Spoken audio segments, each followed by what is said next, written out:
इस कार्यक्रम के प्रसारण पुण्यार्जक हैं श्री राजेंद्र प्रसाद जैन, श्रीमती ममता जैन, श्री प्रशांत जैन, श्रीमती दिव्या जैन, पारस जैन, श्री भरत जैन, श्रीमती सौम्या जैन एवं समस्त परिवार मुंबई। ओकारमिंदु संयुक्तं नित्यं ध्यायन्ति योगिनः कामदं मोक्षदं चैव ओंकाराय नमो नमः।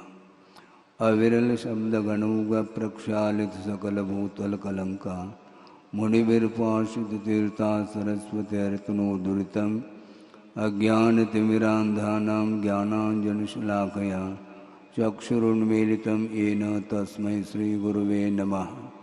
परम गुरुभ्यो नमः। परम्पराचार्य गुरुभ्यो नमः। सकलकलुषविध्वंसकं श्रेयसां परिवर्धकं धर्म संबंधकं भव्य जीवमन प्रतिबोधकारकमिदं शास्त्रं श्री तत्वार्थ सूत्र नामधेयम्। अस्य मूल ग्रंथकर्तार श्री सर्वज्ञ देवाः, तदुत्तर ग्रंथकर्तार श्री गणधर देवाः प्रतिगणधर देवाः, तेषां वचोनुसारमासाद्य श्रीमत् आचार्य प्रवर श्री उमा स्वामी देवैर्विरचितं मंगलम भगवान वीरो मंगलम गौतमो वने मंगलम कुंदकुंदाद्यो जैन धर्मोस्तु मंगलम सर्वमंगल मांगल्यम सर्वकल्याणकारकं प्रधानं सर्वधर्माणां जैनं जयतु शासनं। कोटिशतं द्वादशैव कोटो लक्षाणि शेतेस्त्रिदिकानि चैव पंचाशदष्टोच सहस्रसंख्यमेतच्छ्रुतं पंचपदं नमामि।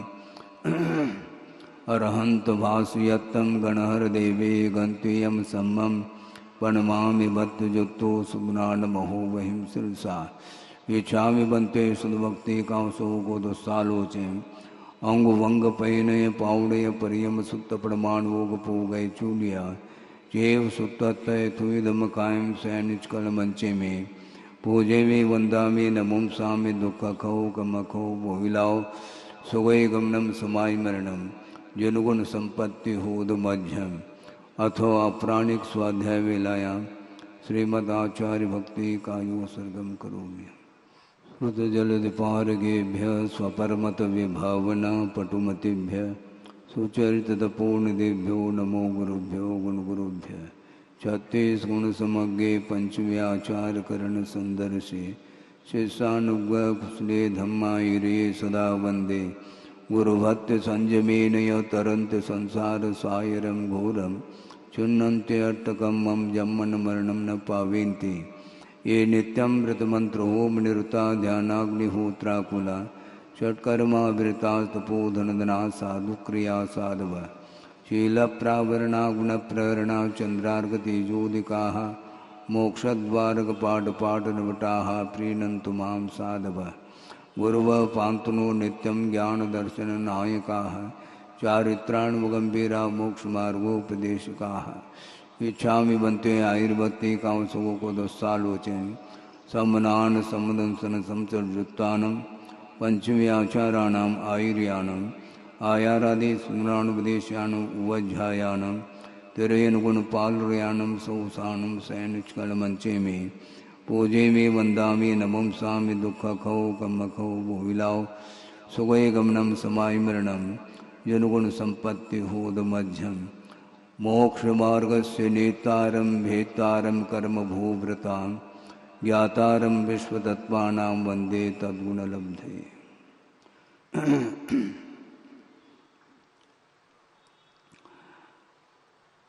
यह चतुर्थ अध्याय है जिसमें ऊर्ध्वलोक का वर्णन किया जा रहा है। यहाँ पर देवों का निवास होता है और इसमें कुछ मध्यलोक में भी देव होते हैं, ज्योतिष कुव्यंतर आदि उनका भी वर्णन किया जा रहा है। देवास चतुर्निकायाः देव चार निकाय वाले हैं।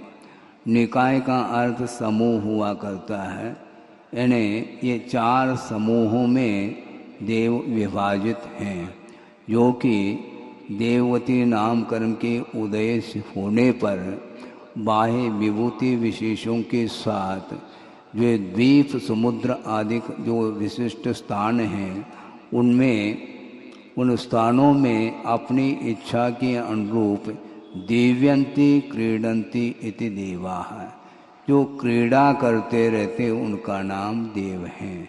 देवादिदेव कभी भी क्रीड़ा नहीं करते हैं, वे आराध्य माने जाते हैं। किंतु ये चार निकाय के जो देव हैं वे विभिन्न स्थानों में जाकर के, रमणीक स्थानों में जाकर के वो क्रीड़ा आदि करते हैं, उनको देव संज्ञा मिली है। यहाँ पर टीकाकार उल्लेख कर रहे हैं, उसमें एक जिज्ञासा शिष्य के द्वारा की गई है कि इस प्रथम सूत्र में देवाः बहुवचनांत पद दिया है और निकायाः ऐसा कहा है, जबकि निकाय समूहवाचक शब्द है तो उसमें देवः चतुर्निकाय ऐसा एक वचनांत पद दिया जा सकता है। बहुवचनांत पद देने का तात्पर्य है कि जितने भी चार निकाय वाले देव हैं उनमें भी और उत्तरोत्तर भेद पाए जाते हैं, इंद्र सामानिक आदिक आदिक, और उनमें भी स्थिति प्रभाव सुख द्वितीय इत्यादि की अपेक्षा से भी कुछ विशेषता पाई जाती है। उसको उल्लेखित करने की अपेक्षा से यहाँ पर सूत्र में बहुवचनांत पद दिया है।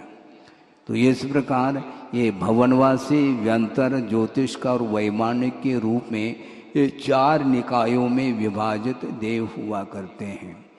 अगले सूत्र में लेशाओं का वर्णन किया जा रहा है। आदितस्त्रिषु पीतांत लेशाः, आदि के जो तीन निकाय वाले देव हैं, कौन कौन से? भवनवासी, व्यंतर और ज्योतिष। इन तीन निकायों में लेशाएं कितनी पाई जाती हैं? पीतांत लेशाः, यानी पीत लेशा जिसके अंत में है, अर्थात कृष्ण, नील, कापोत और पीत, ये चार लेशाएं पाई जाती हैं। किंतु इसमें थोड़ा सा विषय यहाँ पर समझने योग्य है, वह ये है कि वस्तुतः जितने भी देव हैं वे शुभ लेशा वाले ही होते हैं, पीत, पद्म और शुक्ल लेशा वाले ही होते हैं। किंतु यहाँ से मरण को प्राप्त करके वहाँ पर उत्पन्न होने की अपेक्षा से अपर्याप्त अवस्था में कृष्ण, नील और कापोती तीनों लेशाएं पाई जाती हैं। वह ये है कि भवनवासी, व्यंतर और ज्योतिष देवों में ये पीत लेशा ही होती है। किंतु नियम ये है कि कृष्ण, नील और कापोत लेशा के मध्यम अंश के साथ मरण को प्राप्त हुए जो कर्म भूमि, जो मनुष्य और तिर्यंच मिथ्यादृष्टि हैं, वे भवनत्रिक में उत्पन्न होते हैं। और इसी प्रकार जो भोग भूमिज, तिर्यंच अथवा मनुष्य हैं, वे भी भवनत्रिक में पैदा होते हैं, तो पीत लेशा के मध्यम अंश के साथ उनका मरण होता है। इस विवक्षा को लेकर के अपर्याप्त अवस्था में, यानी जब तक पर्याप्त अवस्था प्राप्त नहीं होती है तब तक ये चारों लेशाएं हो सकती हैं, होती हैं। किंतु पर्याप्त होते ही मात्र एक पीत लेशा ही होती है, ऐसा इसका आशय है। दशाष्ट पंच द्वादश विकल्पाः कल्पोपपन्न पर्यंताः।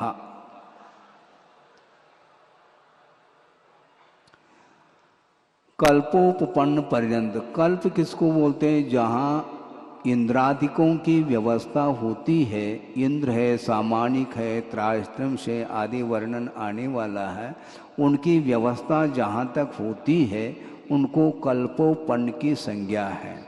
हालांकि यह संज्ञा भवनत्रिक में भी घटित होती है, किंतु रूढ़ हो चुका है। वैमानिक देव जो देव होते हैं उनके दो भेद किए हैं, कल्पोपन्न और कल्पातीत।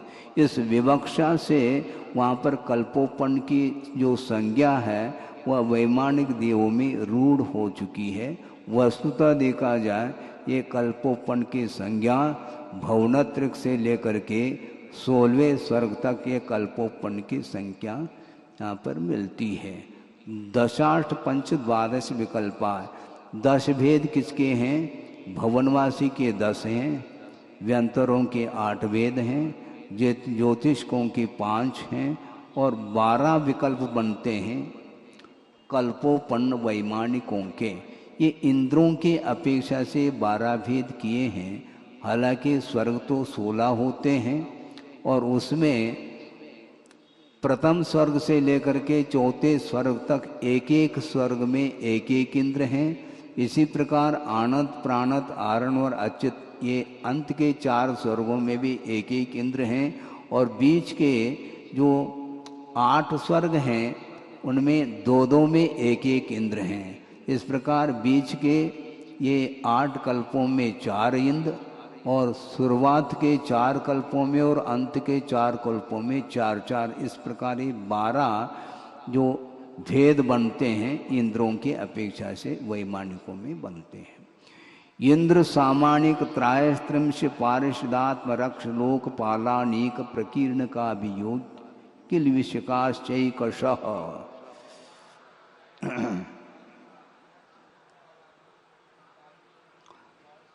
इंद्र है, सामानिक है, त्रायस्त्रिंश है, पारिषद है, आत्मरक्ष है, लोकपाल, अनीक और प्रकीर्णक और आभियोगी और किलवेशक, इस प्रकार ये 10 भेद बनते हैं। इनके स्वरूप के अपेक्षा से टीकाकारों ने उल्लेख ये किया है, अन्य देवों में जो नहीं पाए जाने वाली ऐसे असाधारण रूप से अनिमा, महिमा आदि जो गुण हैं उनसे युक्त होते हैं, वे शोभायमान होते हैं, इसलिए उनको इंद्र की संज्ञा है। समस्त देवों में ये प्रमुख माने जाते हैं और आज्ञा और ऐश्वर्य को छोड़ कर के आयु है, शक्ति है, परिवार है, भोग के संपदा आदि के अपेक्षा से जो समानता को लिए हुए होते हैं उनको सामानिक बोलते हैं। इंद्र में और सामानिक में थोड़ा सा अंतर है, किंतु बहुत बड़ा अंतर है। वो आज्ञा और ऐश्वर्य ये दोनों सामानिक देवों में नहीं पाए जाते, बाकी इंद्र के समान ही सारा सारा वैभव उन्हें प्राप्त हो जाता है। उसमें उन समानता को लिए हुए हैं, इसलिए उनको सामानिक संज्ञा है। और वे कैसे होते हैं? पिता तुल्य होते हैं, गुरु के समान होते हैं, उपाध्याय के समान होते हैं, ऐसा टीकाकार ने स्पष्ट किया है। त्रायस्त्रिंश उनको बोलते हैं जो मंत्री पुरोहित के समान होते हैं, वे त्रायस्त्रिंश जाति के देव माने जाते हैं। ये 33 ही होते हैं, इस अपेक्षा से इनकी संज्ञा त्रायस्त्रिंश यह हुई है। इसी प्रकार मित्र के समान जो सभा में होते हैं वे पारिषद जाति के देव माने जाते हैं। जो अंगरक्षक के समान होते हैं उनको आत्मरक्ष कहा है। और इसके बाद लोकम पालयन्ति इति लोकपाला, जो पालन करने वाले होते हैं उनको लोकपाल बोलते हैं। और सेना के समान जो होते हैं उनको अनेक संज्ञा दी गई है। और प्रकीर्णक उनको बोलते हैं, जिस प्रकार यहाँ पर ग्राम है, शहर है आदि में जो सामान्य जनता रहती है, उसी प्रकार वहाँ पर भी जो देव होते हैं उनकी संज्ञा है प्रकीर्णक संज्ञा। इसके बाद आभियोग्य उसको बोलते हैं, दास के समान होते हैं, नौकर के समान होते हैं, देव होकर के भी उनको आभियोग्य संज्ञा दी गई है, जो कि वाहन आदि कर्म में प्रवर्तमान होते हैं। अंतेवासी का अर्थ जो सीमा भीतर जाने की नहीं है। इंद्र सभा में वह प्रवेश को प्राप्त नहीं कर सकते, वो बाहर ही रहते हैं। अंतेवासी स्थानीय ऐसा कहा, जो कि उनको किलविषक संज्ञा इसलिए दी है। किलविष बोलते हैं पाप को, और जिनमें पाप की बाहुल्यता होती है उसके कारण उस प्रकार की उन्हें पर्याय मिली है। इंद्र सभा में उनका प्रवेश नहीं है, इसका अर्थ इतना ही लेना चाहिए। इस प्रकार ये इंद्र सामानिक आदिकों की व्यवस्था जहाँ तक हो उनको कल्पोपन्न की संज्ञा दी गई है। किंतु विशेषता कुछ और भी है जो कि अगले सूत्र में उसको स्पष्ट कर रहे हैं। त्रायस्त्रिंश लोकपाल वर्जा व्यंतर ज्योतिष्काहा। व्यंतर और ज्योतिष जो देव हैं, इनमें ये 10 प्रकार के व्यवस्था इंद्रादिकों की होते हुए भी इसमें 2 प्रकार की प्रजाति नहीं पाई जाती, जो कि त्रायस्त्रिंश और लोकपाल, इन दोनों को छोड़ करके अन्य इंद्रादिकों की व्यवस्था व्यंतर और ज्योतिषकों में होती है। पूर्वयोर द्विन्द्राहा, पूर्व के 2 निकायों में 2 इंद्र हैं, यानी भवनवासी और व्यंतर, इनमें प्रत्येक में 2 इंद्र।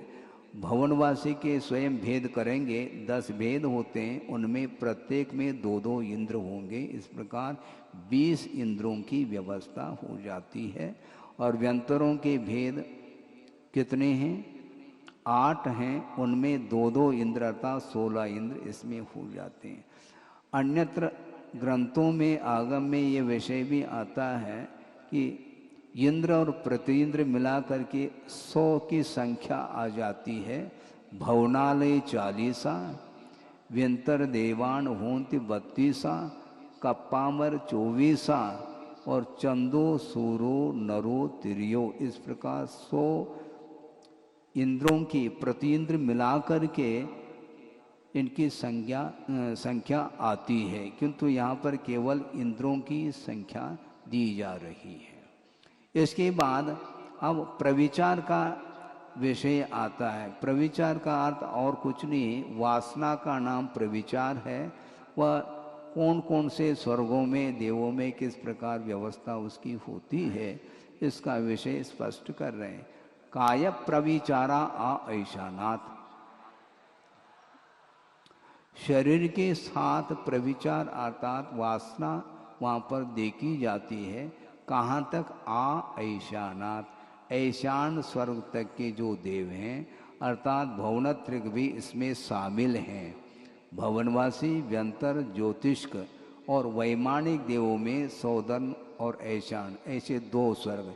यहाँ तक जो प्रविचार वासना की पूर्ति जो होती है, वह शरीर के साथ चेष्टा करके ही उसकी पूर्ति उन्हें होती है, ऐसा इसका आशय है। अब इसके ऊपर के देवों में क्या व्यवस्था है उसको दिया जा रहा है। शेषाः स्पर्श रूप शब्द मन प्रविचाराः, शेष जो देव हैं उनमें प्रविचार की व्यवस्था क्या है? स्पर्श के माध्यम से, रूप के माध्यम से, शब्द के माध्यम से और मन के द्वारा स्मरण करके प्रविचार की पूर्ति होती है। सानत कुमार, महेंद्र, इन 2 देवों में, 2 स्वर्गों में देव जो हैं अपने देवांगना के स्पर्श मात्र से उसकी पूर्ति होती है वासना की। इसी प्रकार परस्पर में स्पर्श के माध्यम से, किंतु शारीरिक चेष्टा जिस प्रकार ऊपर के देवों में होती है उस प्रकार नहीं है। ब्रह्म, ब्रह्मोत्तर, लांतो, कापिष्ट, इन देवों में देव अपने देवांगनाओं के श्रृंगार है, आकार है, उनके हास विलास इत्यादि है, मनों की वेशभूषा, रूप का अवलोकन, इसके माध्यम से वासना की पूर्ति होती है। इसको ध्यान से सोचना चाहिए। ये अब्रह्म माना जाता है। अवलोकन के, रूप के अवलोकन के माध्यम से भी अब्रह्म सेवन होता है, इसको ध्यान में रखना चाहिए। ये केवल देवों में ही है ऐसा नहीं, उपलक्षण है मनुष्य गति में, इससे और भयानक स्थिति है। शारीरिक संबंध रखने के उपरांत भी रूप के अवलोकन के माध्यम से विशेष रूप से अब्रह्म जो सेवन होता है वह नहीं होना चाहिए, ऐसा हमारा भाव है। जो कि आज वर्तमान में जो संसाधन मिल रहे हैं, मोबाइल है, टेलीविज़न है आदि के माध्यम से जो अश्लील दृश्य दिखाया जाता है उसका कभी भी अवलोकन नहीं करना चाहिए। संक्षेप से तो हम कह रहे हैं, इसके उपरांत भी संसार विचित्र है, उसके बारे में ज़्यादा कहा नहीं जा सकता। शुक्र, महाशुक्र, शतार, सहस्रार, इनमें देव अपने देवांगनाओं के मधुर संगीत है और मृदु हास्य है और मधुर जो वचन हैं और उनके आभूषणों के जो झंकार हैं उसके श्रवण के माध्यम से भी प्रविचार की पूर्ति होती है, ऐसा कहा। इसलिए व्रती को संगीत गीत इत्यादि से दूर रहना चाहिए, क्योंकि उसके माध्यम से भी उसका संबंध जुड़ जाता है। आनत प्राणत आरण और अच्युत कल्पों में जो देव हैं वे अपने देवांगनाओं के स्मरण के माध्यम से ही उस सुख का अनुभव करते हैं।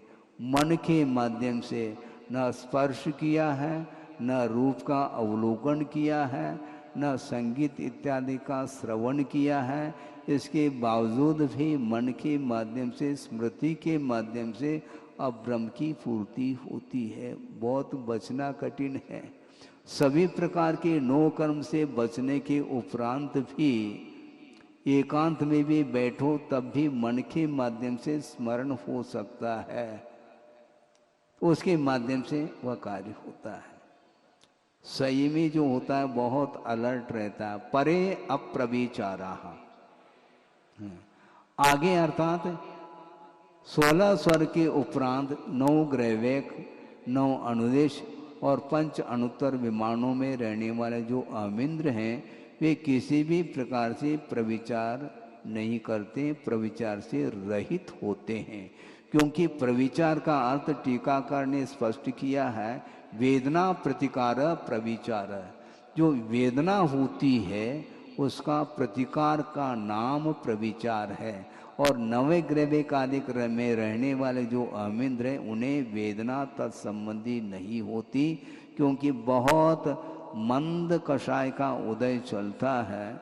इसलिए वहाँ पर वेद का उदय होते हुए भी वासना इसलिए जागृत नहीं होती क्योंकि नो कर्म का पूर्णतः अभाव हो चुका है। 16 स्वर्ग तक तो देवांगनाओं की व्यवस्था है, उसके बाद कोई व्यवस्था नहीं। वहाँ पर देवांगनाएं नहीं जाती।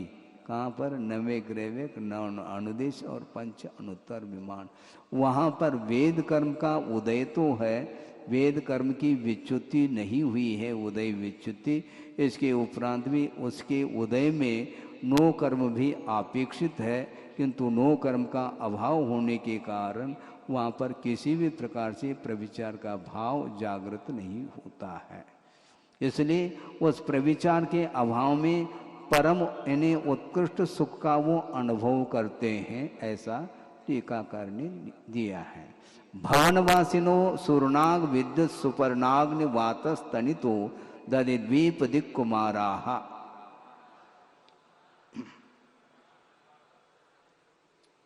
अब भवनवासियों के 10 वेद बता रहे हैं। ये भवनवासी एक सामान्य संज्ञा है, किंतु उसमें विशेष जो संज्ञाएं हैं वो कौन कौन से बता रहे हैं। कुमार शब्द प्रत्यय के साथ जोड़ देना चाहिए। असुर कुमार, नाग कुमार, विद्युत कुमार, सुपर्ण कुमार, अग्नि कुमार, वात कुमार, स्तनित कुमार, उदधि कुमार, द्वीप कुमार और दिक् कुमार। इस प्रकार ये 10 हैं। कुमार शब्द का प्रयोग इसलिए किया है कि जिस प्रकार बाल्य अवस्था में प्राय करके देखते हैं वेशभूषा चित्र विचित्र प्रकार की होती है, एक कलर की वेशभूषा नहीं होती है। उसी प्रकार इनमें कुमार के समान इनकी प्रवृत्ति होती है वेशभूषा आदि के अपेक्षा से, इसलिए इनको कुमार की संज्ञा दी गई है। ये 10 प्रकार के हो गए। इनका आवास कहाँ पर है तो स्पष्ट कर रहे हैं। रत्न प्रभा जो पृथ्वी है उसके 3 भेद हैं, खर भाग, पंख भाग और अबोल भाग। तो पंख भाग और अबोल भाग में असुर कुमार जाति के जो देव हैं उनके भवन वहाँ पर बने हुए हैं, वहाँ पर असुर कुमार जाति के देवों का निवास है। और खर पृथ्वी भाग में ऊपर और नीचे 1,000 योजन छोड़ करके शेष जो 9 प्रकार के जो भवनवासी संबंधी देव हैं उनके वहाँ पर भवन बने हुए हैं, वहाँ पर उनका निवास होता है। व्यंतरा किन्नर किम पुरुष महोरग गंधर्व यक्ष राक्षस भूत पिशाचाः।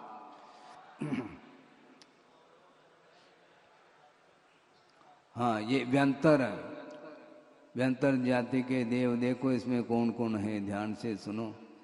किन्नर है, किम पुरुष है, महोरग है, गंधर्व है और यक्ष आ गए, यक्ष हैं, ये व्यंतर जाति के हैं। और यक्ष हैं तो यक्षिणी भी हैं, दोनों साथ साथ रहेंगे। इसलिए इनकी उपासना नहीं की जाती है। उनके द्वारा मान लो पार्श्वनाथ भगवान के उपसर्ग को उन्होंने दूर कर लिया, ये अलग विषय है, किंतु दूर कर लिया है इसका अर्थ ये थोड़ी कि वो देवादिदेव हो गए। ये जितने भी चारों प्रकार के निकाय के जो देव हैं वे असंयमी होते हैं, इसलिए असंयमियों की आराधना नहीं होनी चाहिए, ये संक्षेप से कहा जा रहा है। यक्ष और राक्षस और भूत और पिशाच, ये 8 प्रकार के व्यंतर होते हैं। इनका आवास कहाँ पर है? तो इस जम्बू द्वीप से असंख्यात द्वीप समुद्र को लांग करके ऊपर खर पृथ्वी भाग में 7 प्रकार के व्यंतरों का आवास है, राक्षस को छोड़ करके। और राक्षसों का जो निवास स्थान है वह पंख भाग में है, ऐसा टीकाकार ने खोला है। ज्योतिष का हाँ सूर्या चंद्रमसो ग्रह नक्षत्र प्रकीर्णक तारकाश्च।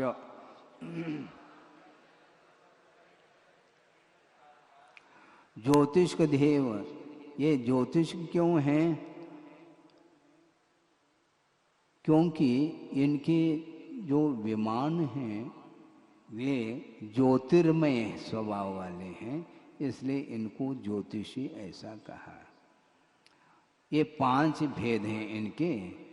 ज्योतिष की सामान्य संज्ञा है और इनके भेद कितने हैं? सूर्य है, सूर्या कहा, ये व्याकरण का विषय है, व्याकरण के नियम के अनुरूप ह्रस्व को दीर्घ किया जाता है, इसलिए सूर्य चंद्रमसो ऐसा नहीं कहा, सूर्या चंद्रमसो ऐसा कहा। सूर्य, उसके उपरांत चंद्रमा, और चंद्रमा यद्यपि इंद्र है और सूर्य प्रतीन्द्र है, किंतु व्याकरण के अपेक्षा से सूर्य को प्रथम रखा और चंद्रमा को बाद में रखा गया। सूर्य, चंद्रमा और ग्रह नक्षत्र और प्रकीर्णक ताराएं। प्रकीर्णक अलग और तारा अलग ऐसा नहीं, प्रकीर्णक तारा एक ही शब्द है। इनका आवास कहाँ पर है वह स्पष्ट कर रहे हैं। इस समान भूभाग से, पृथ्वी के समान इस पृथ्वी तल से ऊपर 790 योजन जाने के उपरांत समस्त ज्योतिषियों के नीचे ये ताराएं पाई जाती, इनका विचरण होता है। और ताराओं के बाद ऊपर 10 योजन ऊपर जा कर के सूर्य विमान है, उसके ऊपर 80 योजन जाने के बाद चंद्रमा का विमान आता है, उसके बाद 4 योजन ऊपर जा कर के नक्षत्र, उसके बाद 4 योजन ऊपर जा कर के बुध, उसके पश्चात 3 योजन ऊपर जा कर के शुक्र, उसके पश्चात 3 योजन ऊपर जा कर के बृहस्पति, उसके बाद 3 योजन ऊपर जाने के बाद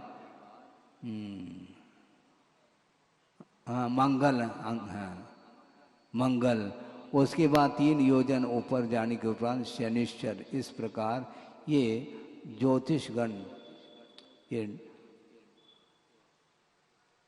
ये 110 या नहीं नव आकाश 10 अधिक योजन शत कहा, 110 योजन मोटाई में ये हैं। और तिर्यक कितने फैले हुए हैं? तो असंख्यात द्वीप समुद्र प्रमाण जो कि घनोदरी वात वलय तक तिर्यक रूप से फैले हुए हैं और 110 योजन की मोटाई में ये सारे सारे ज्योतिष मंडल फैले हुए हैं।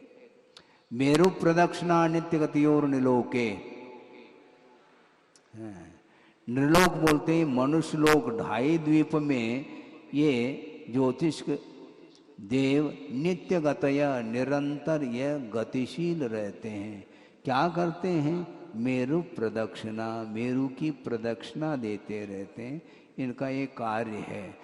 ये इस प्रकार का कर्म करके आए, वो हमेशा सागरोपम आयु तक वो ड्राइविंग करते ही रहते हैं, अपने विमान को वो चलाते रहते हैं। किंतु मेरु की प्रदक्षिणा वो करते हुए भी मेरु से सट करके नहीं, किंतु 1121 योजन मेरु पर्वत से दूर हट करके ही उसकी प्रदक्षिणा वो देते रहते हैं, बिल्कुल मेरु से सट करके नहीं। इसी प्रकार गुरुदेव ने कहा था कि आप लोग मुनि महाराज को पड़गान करते हैं ना, तो उस समय प्रदक्षिणा देते समय सट करके नहीं, थोड़ा दूर से किया करो, ऐसा कहा था। इसी प्रसंग में कहा था, मुझे याद है। तत्कृतः काल विभाग, हाँ, इस ज्योतिष मंडल के द्वारा ही काल का विभाग हुआ है। ये दिन है, रात है, पक्ष है, मास है, वर्ष है, आदि आदि, इसका जो विभाग होता है वो ज्योतिष मंडल के गति के माध्यम से इसका विभाजन होता है। बहिरवस्थिता, बाहर अवस्थित है, किसके बाहर? मनुष्य लोक के बाहर वो सारे सारे ज्योतिष मंडल वो गतिशील नहीं किंतु अवस्थित है, ऐसा कहा है। वैमानिका, और भवनवासी व्यंतर और ज्योतिष के वर्णन के पश्चात वैमानिक देवों का वर्णन कर रहे हैं कि वैमानिक देव भी होते हैं, वे विशेष रूप से सम्मान के पात्र होते हैं, इसलिए उनको वैमानिक ऐसा कहा है। उसके 2 भेद किए हैं, कल्पोपन्नाः कल्पातीताश्च। वे वैमानिक देव कल्पोपन्न भी होते हैं और कल्पातीत भी होते हैं, किंतु कल्पोपन्न कहने से मात्र वैमानिक देव ही नहीं लेना, क्योंकि इंद्रादिकों की व्यवस्था जहाँ पर होती है उसको ही कल्पोपन्न की संज्ञा दी है। इसलिए भवनत्रिक में जो देव हैं उनको भी कल्पोपन्न कहने में कोई बाधा नहीं, किंतु रूढ़िवशात वैमानिक देव के ही 2 भेद किए गए हैं, कल्पोपन्न और कल्पातीत।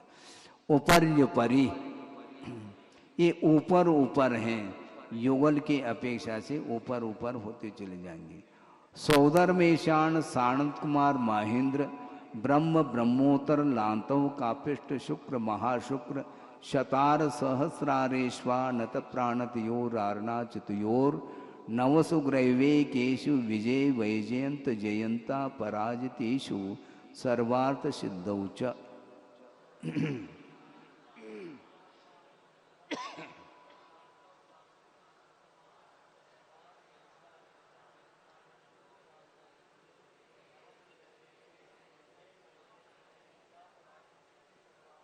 हाँ, ये सौधर्म ऐशान को लेकर के आरण अच्युत तक ये 16 स्वर्ग हैं।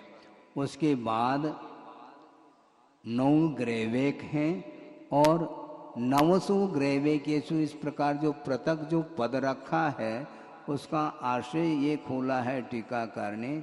ग्रैवेक तो 9 होते ही हैं, किंतु 900 इस प्रकार पृथक पद रखने से 9 अनुदिशों का भी ग्रहण हो जाता है, ऐसा कहा है। विजय वैजयंत जयंत और अपराजित ये 4 हैं, इनको भी पृथक रूप से रखा, जबकि 5 अनुत्तर विमान होते हैं। इनको पृथक रखने का आशय ये है कि विजय वैजयंत जयंत और अपराजित ये द्विचरम वाले होते हैं, यानी अधिकतम ये मनुष्य भव को धारण करेंगे तो 2 बार धारण करेंगे, और यहाँ पर 33 सागर की ही उम्र होती है ऐसा नहीं, जगन्य भी होती है और उत्कृष्ट भी होती। किंतु सर्वासिद्धि के जो अहमेंद्र हैं वे चर्म शरीरी हैं, एक ही भवावतारी हैं और वहाँ पर 33 सागर की ही आयु होती है, उत्कृष्ट और जगन्य का भेद नहीं है। इसके बाद स्थिति प्रभाव सुख द्युतिलेशा विशुद्धीन्द्रियावधि विषेतोधिका।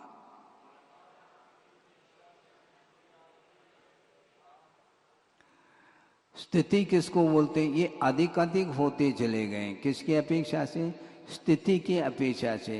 यानी आयु कर्म के उदय से उस भव में शरीर के साथ जो अवस्थिति बनती है उसका नाम स्थिति है।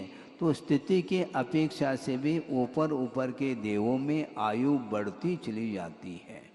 और प्रभाव का अर्थ ये खोला है, शापानुग्रह शक्ति प्रभाव। अभिशाप देने की शक्ति और अनुग्रह करने की शक्ति भी उनके अंदर होती है। जो सम्यक दृष्टि होते हैं वे अनुग्रह करते हैं, अभिशाप नहीं देते। शक्ति तो उनके पास भी रहती है, किंतु मिथ्या दृष्टि जो होते हैं, जिनका पूर्व भव का कोई वैर हो, वो आ करके आपको परेशान कर सकते हैं। सुख किसको बोलते हैं? इंद्रिय के विषयों का जो अनुभव करना है, उपभोग करना है, उसका नाम सुख है। तो इंद्रियजन्य सुख के अपेक्षा से भी उत्तरोत्तर अधिकता पाई जाती है। शरीर है शरीर वसन अर्थात वस्त्र, आभरण इत्यादि की जो दीप्ति है उसका नाम द्युति। ये द्युति बढ़ती चली जाएगी उत्तरोत्तर।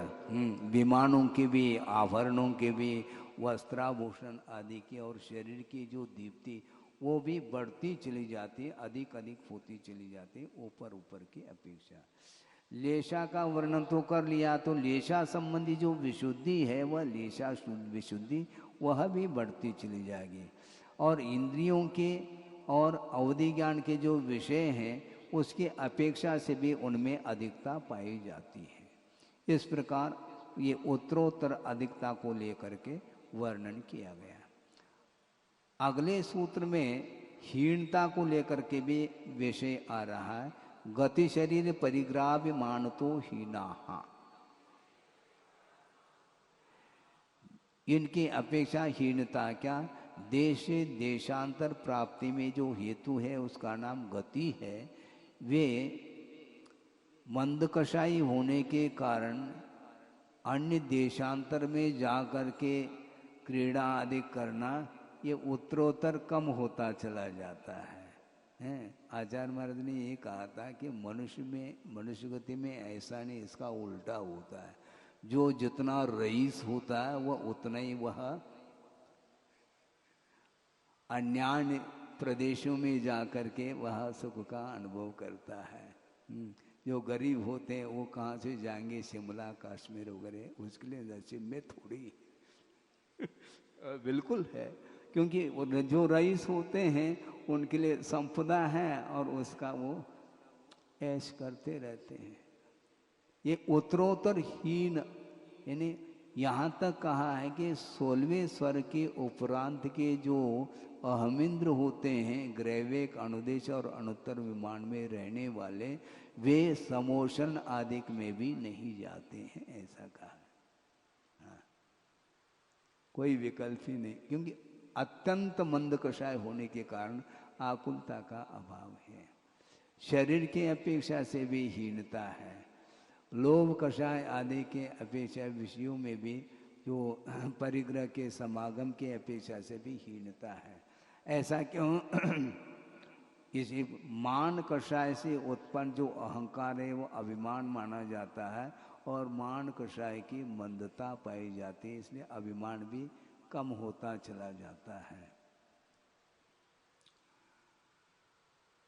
शरीर की ऊंचाई आदि के अपेक्षा से भी वर्णन किया है। सौधर्म ऐशान स्वर्ग में जो देव होते हैं उनकी 7 अरत्नी प्रमाण शरीर की ऊंचाई है। सानंद कुमार महेंद्र में कितनी? 6 अरत्नी प्रमाण। ब्रह्म ब्रह्मोत्तर लांतो कापिष्ट स्वर्ग में रहने वाले जो देव हैं उनकी शरीर की ऊंचाई 5 अरत्नी प्रमाण है। शुक्र महाशुक्र शतार सहस्रार इनमें 4 अरत्नी प्रमाण शरीर की ऊंचाई है। आनत प्राणत इन 2 सर्गों में 4 अरत्नी अर्ध चतुह यानी 3.5 अरत्नी प्रमाण शरीर की ऊंचाई है। आरण अच्युत स्वर्ग में 3 अरत्नी प्रमाण और नीचे के ग्रैविकों में 2.5 अरत्नी प्रमाण, मध्यम ग्रैविकों में 2 अरत्नी प्रमाण और उपरिम ग्रैविक में और अनुदेश में 1.5 अरत्नी प्रमाण शरीर की ऊंचाई है और अणुत्तरों में 1 अरत्नी प्रमाण शरीर की ऊंचाई। इस प्रकार ये हीनता को लेकर के वर्णन किया। पीत पद्म शुक्ल लेशा द्वित्र शेषेशु। अब जिस प्रकार भवनत्रिक में लेशाओं का वर्णन किया है उसी प्रकार इन वैमानिक देवों में भी लेशाओं का प्रकरण दे रहे हैं। पीत पद्म शुक्ल लेशा द्वित्रिशेषेषु 2 युगलों में सौधर्म ऐशान और शांत कुमार महेंद्र 2 युगलों में पीतलेशा और सौधर्मेशा शांत कुमार महेंद्र। ब्रह्म ब्रह्मोत्तर लांतव कापिष्ट और शुक्र महाशुक्र इन 3 युगलों में पद्मलेशा यानी पद्मलेशा की सीमा आगे 3 युगल तक। उसके बाद जो शेष विमान में रहने वाले जो देव हैं वे शुक्ल लेशा वाले होते हैं, अर्थात आनत प्राणत आरण अच्युत से लेकर के ग्रहवेक अनुदेश अनुत्तर विमान इन सब में ये शुक्ल लेशा वाले होते हैं। कुछ विशेषता को लेकर के वर्णन जो आता है वह टीका ग्रंथों के माध्यम से आप पढ़ सकते हैं।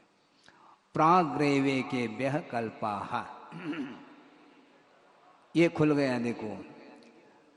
ग्रैवे के व्यह प्राक, ग्रैवेक से पहले पहले कल्प संज्ञा होती है। पहले कहाँ तक लेंगे? भवनेत्रिक में भी ले जाएंगे। इस ढंग से उसका विषय खुल जाता है। ग्रैवे के व्यह प्राक यानी 9 ग्रैवेक के पहले पहले यानी 16 स्वर्ग तक भवनत्रिक से लेकर के 16वें स्वर्ग तक कल्प संज्ञा होती है। ब्रह्मलोकालया लोकांतिका। ब्रह्मलोक जो स्वर्ग है उसमें एक भाग है, पूरा पूरा ब्रह्मलोक तो नहीं किंतु कुछ ही भाग है जिसमें लोकांतिक देवों का निवास स्थान पाया जाता है। उनको लोकांतिक कहा क्यों? जन्म जरा से आकीर्ण जो लोक अर्थात संसार है, उस संसार का अंत जिनका आया है उनको लोकांतिक बोला है। यानी वो भी एक भवावतारी होते हैं। ये सारे सारे परित संसारी हैं और वहाँ से च्युत होकर के एक बार गर्भ में आकर के वो निर्वाण को प्राप्त करते हैं, उनको लोकांतिक बोलते हैं।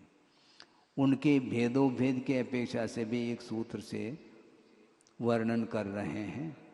सारस्वतादित्य वन्यरुण गर्दतोय तुषुताव्या बाधारिष्टाश्च। ये सारस्वत आदित्य वन्य अरुण गर्दतोय तुषित अव्याबाद और अरिष्ट है ना, इस प्रकार ये है। अब पूर्व और उत्तर के कोण में यानी विदिशा में क्रम से ये सारस्वत आदि देव पाए जाते हैं।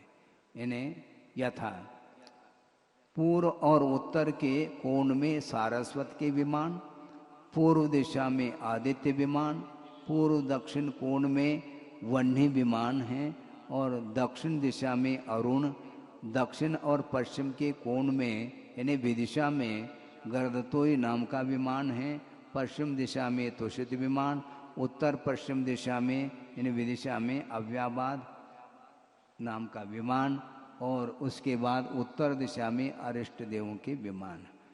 इस प्रकार च के माध्यम से विदिशा के बीच में भी अन्य भी विमान होते हैं, ऐसा टीकाकार स्पष्ट कर रहे हैं। राजवार्तिक में इसकी संख्या आती है, वहाँ से आप जान सकते हैं। विजयादिशु द्विचर्माः, हाँ, विजय, वैजयंत, जयंत और अपराजित, ये चार जो विमान हैं, इनमें रहने वाले जो अहमिंद्र हैं वे द्विचर्माः, 2 बार मनुष्य भव को प्राप्त करके निर्वाण को प्राप्त करते हैं। चरम का अर्थ यहाँ पर अंतिम नहीं लेना, चरम का अर्थ मनुष्य शरीर से तात्पर्य है। यानी विजयादिक से निकल करके वे कितने बार मनुष्य भोग को प्राप्त करते, तो 2 बार। वहाँ से निकल करके एक बार मनुष्य भोग को धारण कर लिया, पुनः विजयादिक में उत्पन्न हो करके वहाँ से पुनः मनुष्य बन करके मुक्त हो जाते हैं। अब सूत्र आ गया, देखो नर गति का वर्णन हुआ, देव गति का भी हो गया, मनुष्य गति का भी हो गया। तिर्यंच गति के जीव, उसका सूत्र में तो कहीं उल्लेख नहीं आया, यहाँ पर आ गया। देखो, औपपादिक मनुष्येभ्यः शेषास्तिर्यज्ञोनयः। औपपादिक का अर्थ देवनार की और मनुष्य, इनसे जो शेष जीव हैं वे सारे सारे तिर्यंच योनि वाले अर्थात तिर्यंच गति संबंधी जीव माने जाते हैं। स्थिति रसुरनाग सुपर्ण द्वीप शेषानाम सागरूपम त्रिपल्योपमार्दहीन मिता।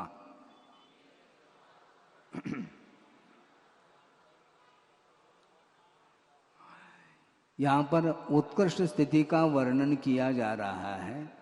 हालांकि सूत्र में परा इस प्रकार शब्द का प्रयोग नहीं किया, किंतु आगे जाकर के अपरा शब्द का प्रयोग करके सूत्र की रचना कर रहे हैं। उससे यहाँ पर फलितार्थ निकलता है कि परा यहाँ पर इंक्लूड है, गर्भित है।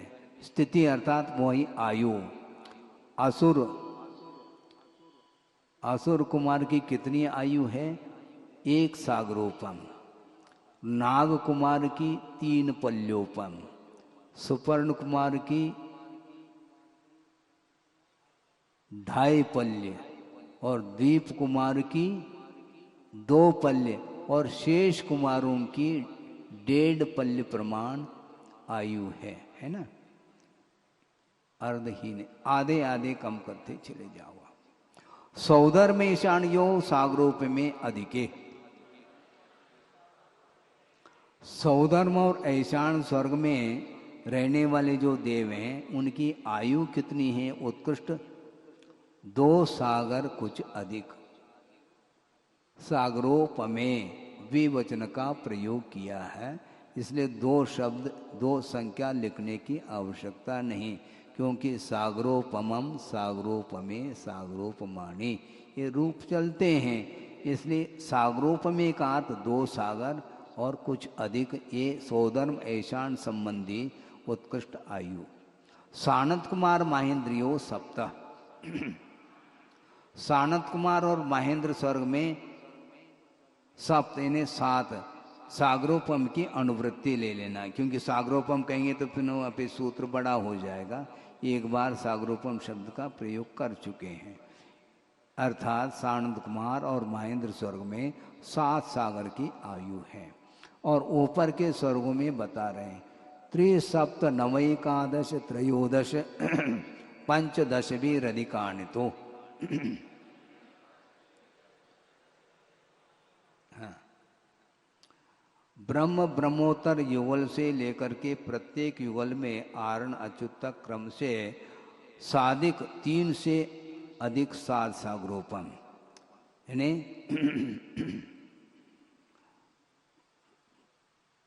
साधिक 3 से 7 सागर यानी 10 सागर की आयु। साधिक 7 से 7 सागरोपम ने 14 सागर की आयु। साधिक 9 से अधिक 7 सागर ने 16 सागर की आयु। और साधिक 11 से अधिक 7 सागर इन्हें 20 सागर की आयु। और 13 से अधिक 7 सागर, यानी कितने, हाँ पहले 18 सागर हो गया था, 11 से अधिक 7 यानी 18 सागर, और 13 से अधिक 7 यानी 20 सागर की आयु, और 15 से अधिक 7 सागर यानी 22 सागर की उत्कृष्ट आयु है। और उसमें भी 12वें स्वर्ग तक जो आयु होगी वह साधिक साधिक होती और चली जाती है घाता इसकी अपेक्षा से। इसके बाद आरणाच्युता दूर्ध मेकैकेन नवसु ग्रैवेकेषु विजयादिषु सर्वार्थ सिद्धौ च।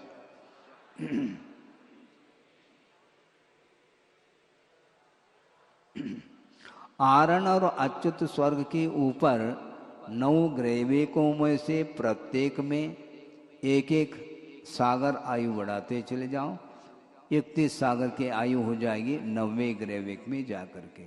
उसके बाद 9 अनुदिश में एक सामान्य रूप से एक सागर की आयु और बढ़ जाती, यानी 32 सागर की आयु है। और 4 विजयानिक में भी वह 32 सागर की ही आयु मानी जाती है।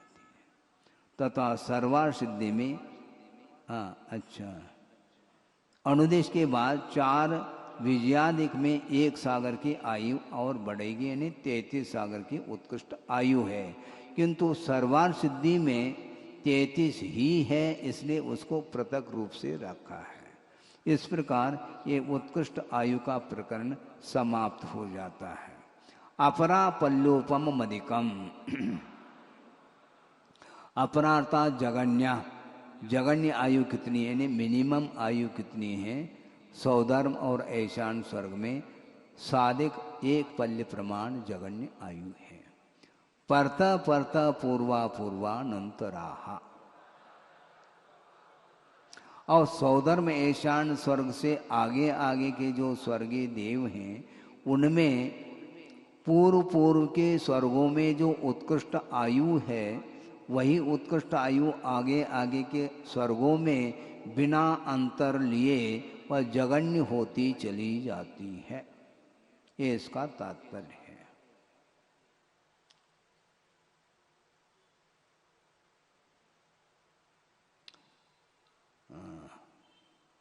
अब नारका नाम से द्वितीय आदेशो, यानी पूर्व सूत्र में जो परता परता पूर्वा पूर्वानंतरा ये सूत्र जो स्वर्गीय देवों के लिए ये सूत्र आया है, इसी प्रकार च अर्थात इसी प्रकार नारका नाम च, नारकियों के भी कहाँ पर, द्वितीय आदिशु, द्वितीय पृथ्वी से लेकर के सप्तम पृथ्वी तक उनकी जो जगन्य आयु है वह पूर्व पूर्व के उत्कृष्ट आयु ही आगे आगे के पृथ्वियों में वह जगन्य आयु बिना अंतर लिए होती चली जाती है।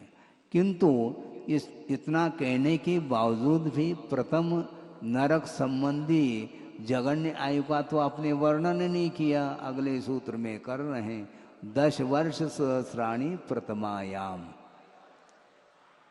अब देखो 10,000 वर्ष प्रमाण प्रथम पृथ्वी में रहने वाली नारकियों की आयु है।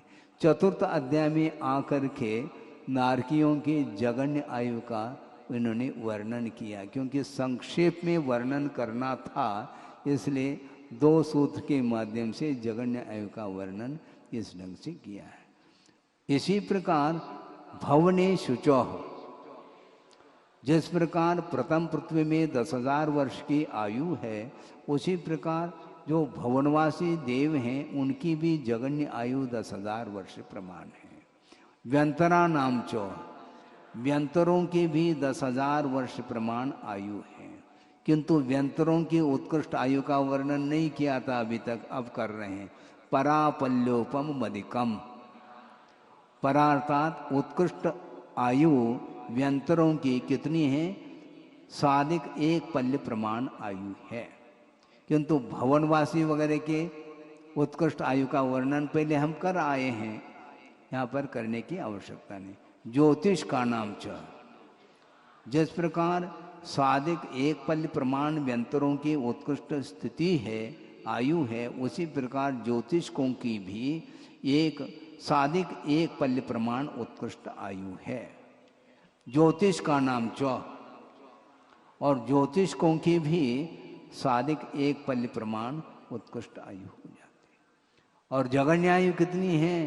तदष्ट भागो परा, यानी ज्योतिषकों की जो उत्कृष्ट आयु साधिक एक पल्ली प्रमाण है, उसके 8वें भाग प्रमाण ज्योतिषकों की अपरा अर्थात जगन्य स्थिति है। इस प्रकार वर्णन हुआ।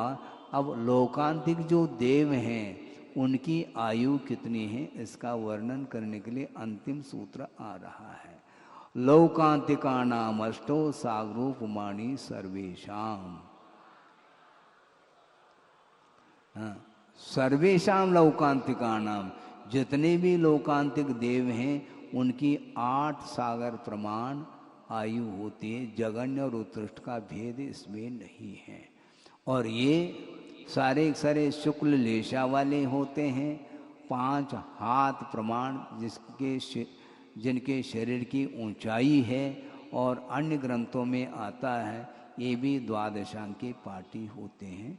इस प्रकार लोकांतिक देवों का भी वर्णन हुआ। चतुर्थ अध्याय में आद्योपांत देवगति संबंधी और ज्योतिष आदि देवों की भी यहाँ पर प्ररूपणा हो गई है।